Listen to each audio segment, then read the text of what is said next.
আবার আসিব ফিরে। কবি জীবনানন্দ দাশ।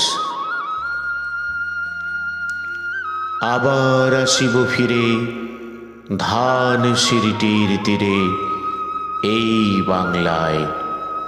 হয়তো মানুষ নয়, হয়তো বা শঙ্খচিল শালিকের বেশে, হয়তো ভোরের কাক হয়ে এই কার্তিকের নবান্নের দেশে কুয়াশার বুকে ভেসে একদিন আসিব এ কাঁঠাল ছায়ায়। হয়তো বা হাঁস হব, কিশোরীর ঘুঙুর রহিবে লাল পায়, সারাদিন কেটে যাবে কলমির গন্ধ ভরা জলে ভেসে ভেসে। আবার আসিব আমি বাংলার নদী মাঠ ক্ষেত ভালো